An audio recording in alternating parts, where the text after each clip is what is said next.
nos maires avaient des manières de brader quelques domaines publics à leur propre escient. Nous ne savons pas comment ils gèrent ces domaines, mais je crois que ces sous ne vont pas dans la caisse de l'État, bien que ce soit les domaines de l'État. Donc si l'État prend la responsabilité de suspendre ces manières, ces agissements des maires, c'est une très bonne décision. Là, l'État même prendra les dispositions nécessaires pour gérer ces domaines publics. Même si les communes sont là, les communes ne vont faire que sur ces décisions, c'est tout. Aujourd'hui, le Bénin a besoin des infrastructures sanitaires, c'est-à-dire des parcelles pour la santé, des écoles pour certaines localités, et des universités, même s'il le faut, pour certaines localités, des terres cultivables, c'est-à-dire le Bénin ne vit que de sa terre, de l'économie, disons, informelle. On a besoin d'installer beaucoup d'infrastructures pour choses-là, pour accompagner le gouvernement à faire beaucoup de choses. Le gouvernement en a besoin. Mais ce qu'il faut est que si on gère mieux, on en trouvera pour accompagner notre nation. Aujourd'hui, il faut voir plusieurs commissariats de communes sont en location. Ce n'est pas bon à en entendre. Je vous jure. Vous allez à Tobiclin, à Diakotomé, la gendarmerie de là-bas, tout là, c'est en location. Mais il y a des domaines publics là où on peut faire tout ceci. Vous allez à Agla, le patrimoine du commissariat là,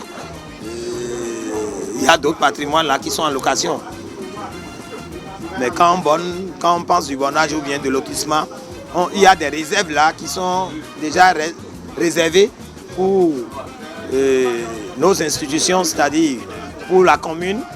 quand besoin serait. Mais tout ceci a été vendu. Tout ceci se vend facilement par des maires que nous avons connus dans ce pays. Mais si aujourd'hui le gouvernement dit qu'il veut corriger, il ne faut pas qu'il y ait de parti pris. Il ne faut pas aussi qu'il y ait chasse à la sorcière en cette matière, mais il faut qu'il y ait de l'art dans le dogme de la gestion des affaires foncières. Ah, mais félicité, député les détons, de loi attention, il y a ministre mais félicité, n'agoué mais Rio, déjà de l'emploi, vent mais ouais, terrain de vilains non comparant de Dio, et non savez d'où qu'on, comment ça va loi d'agoué, et me dit, nous si ça a été, il était ici mérigo, ici mérite ça mérite la juge dit, la juge de mérite. Na bio mérite si domaine mais me jokodo, na do ko suko, amo fide mi no le glede o, eyan ni isa siton, eyan di, e ma so sare ku mais les lieux publics que était ben no ya fon e no sakun no blo e ma yan ne e pon fe lo di mi no gboje fi no blo e ya no yan mi e ko le si sadu e do programme e na sadu bi centenaire fi tian e jardin no me e ko programme lo e me bien no gboje fi e so gbe ya ko eyan modo ene wo onu e ko yin si to bo ìdodo náà lẹ jẹ náà ká ìkúgba àwọn bó náà sà ìdodo náà lẹ jẹ náà ká ìkúgba àwọn bó sà déédéé gílé sún àyíṣẹ́ yìnyín àdóté bọ̀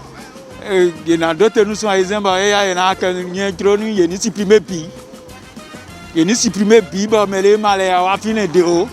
fi gègédé bọ̀ ẹ̀kọ́ náà yín o nùnẹ́ tótó pé yìnyín àmọ́ tótó pé lé mu bọ̀ eyín mẹ́tìrì nàbí lé yìnyín kásìn wúbọ̀ ìdodo náà lẹ yìnyín jama ou bien fi yọkpọ́ lẹ yìnyín àtẹ̀ hún de yọ. Dodo na ino kan le bono jama boni e ka le a supprimer o meni o e la yan bo chacho bo vile o ina mo fi na ta hunde ou bien Carrefour fi ni Carrefour te o ino jama de ubo Carrefour an ko ko vile moto jali legbe ou bien ajan bi ofon me o e so lo mo me de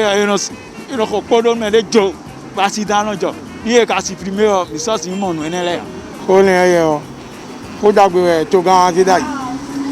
bon et il ne peut pas vivre mi de mais il te vile o e me ro ko ka jo meri kamele o ye de o il no chale du din o meri fie meri ga che do bo il awa ni no e no pa ya il no chadu e to gan ka de pomo e yo din bo vivre mi de le tam par exemple jon bi santere ne fine jine bi santere ni comme de ton fie le jin o meri e da chele ji bon ati wu nu bi wu bo mere bo sin kan mai do yin mene e fa che wa ti se eja mere si ache banyo ne bi kari e ru ko ne bi beru to gan e ru ko ne bi beru ndu e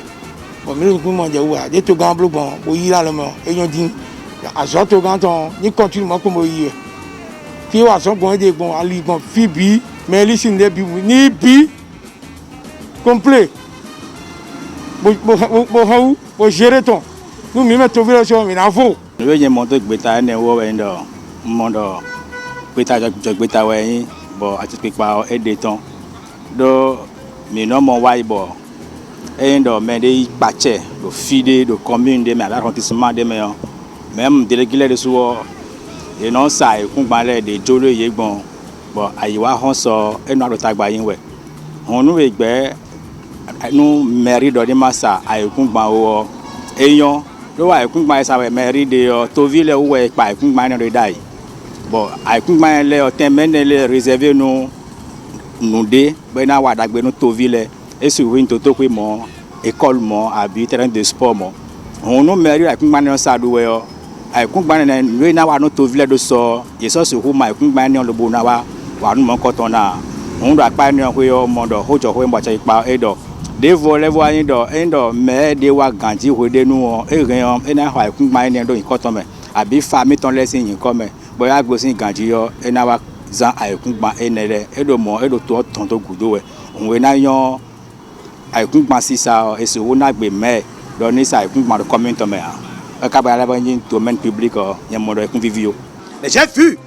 que ce gouvernement dit que quoi qui sa résidence qu'il a eue depuis plus de 40 ans à 50 ans, que ce n'est pas son patrimoine, que c'est pour l'État. Mais pourquoi ne pas le faire pour d'autres citoyens qui sont membres du gouvernement?